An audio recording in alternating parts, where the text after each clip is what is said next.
नई एल्फी से जो जोड़े गए हैं 3 मुख्तलिफ सेक्शंस जो एक दूसरे को रॉ के एजेंट है।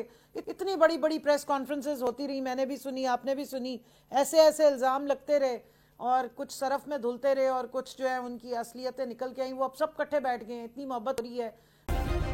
सब्सक्राइब करें और बेल दबाएं ताकि कोई खबर रह न जाए।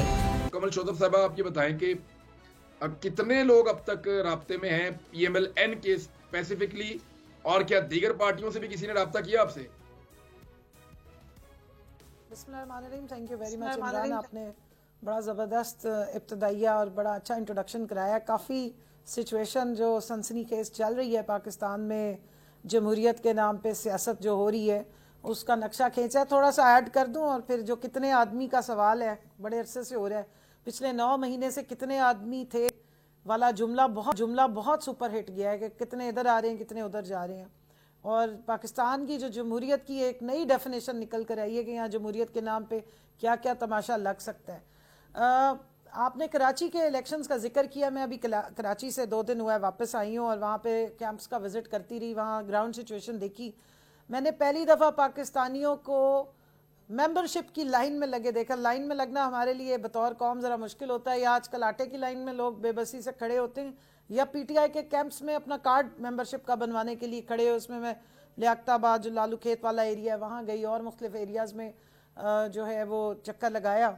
और उसके फ़ौरन बाद मुझे यही खौफ आ रहा था कि अभी तो इलेक्शन कमीशन जो है कोई ना कोई हथकंडा इस्तेमाल करके इलेक्शन डिले कराएंगे, जैसे इस्लामाबाद में करवाया है, या फिर जो वो एक नई एल्फी से जो जोड़े गए हैं 3 मुख्तलिफ सेक्शंस जो एक दूसरे को रॉ के एजेंट है। इतनी बड़ी बड़ी प्रेस कॉन्फ्रेंसेस होती रही, मैंने भी सुनी, आपने भी सुनी, ऐसे ऐसे इल्ज़ाम लगते रहे और कुछ सरफ में धुलते रहे और कुछ जो है उनकी असलियतें निकल के आई। वो अब सब इकट्ठे बैठ गए हैं, इतनी मोहब्बत हो रही है। और ये एल्फी जो इतनी तगड़ी वाली होती है ना, जो 13 जमातें भी इकट्ठी बिठा देती है, फिर ये 3 जमातें भी आजकल इकट्ठी बैठी हैं, फिर धमकियां दे रहे हैं।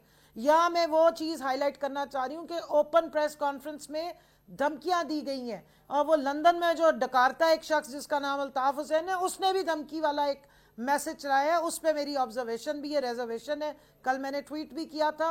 और पाकिस्तान के जो हसास नहीं, जो लॉ एनफोर्समेंट जो है उसको इंश्योर करने वाले इदारे हैं पाकिस्तान की, कोर्ट से उनसे पूछ रही हूँ कि क्या आपके नोटिस में है ये ओपन धमकियां जो दी जा रही हैं कि जो वोट डालने निकलेंगे उनके साथ क्या सलूक करने का प्लान बनाया जा रहा है, उस पर क्या नोटिस लिए जा रहे हैं। और सिंध की हुकूमत जो चूसने में मसरूफ़ है वो भी कोई इस तरफ ध्यान दे रही है या वो इस सारे वारदात में शामिल होना चाह रही है। तो पाकिस्तान की आवाम का जो आईनी हक है कि वो अपने वोट का इस्तेमाल करें, उसको डरा धमका के रोका जा रहा है। पाकिस्तान की यूथ को पैगाम दिया है अल्ताफ हुसैन ने कि अपने माँ बाप को भी रोको कि कल आप ना निकले।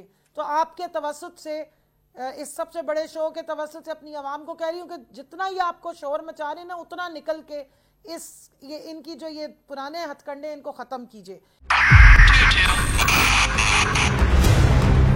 2022 बहुत सारे तोहफे भी देके गया पाकिस्तान की आवाम को। पाकिस्तान की आवाम को एक तोहफा ये दिया कि आवाम को पता चल गया कि पाकिस्तान का मीडिया क्या है। साल 2022 में सबसे ज्यादा देखे जाने वाला चैनल बोल न्यूज रहा नंबर 1। हमने बहुत सारे शोज और ट्रांसमिशंस की, पूरा साल मुसलसल जदोजहद में निकल गया कि ये वोट ऑफ कॉन्फिडेंस के पीछे कौन लोग थे। तोड़े रेटिंग के सभी रिकॉर्ड। सोशल मीडिया पर भी सबसे ज्यादा तेजी से 2.4 बिलियन व्यूज का संगे मील अबूर किया। एंकर्स को भी आवाम में सबसे ज्यादा मकबूलियत मिली और सोशल मीडिया पर भी बोल रहा सब पर भारी। सब्सक्राइब करें और बेल दबाएं ताकि कोई खबर रह न जाए।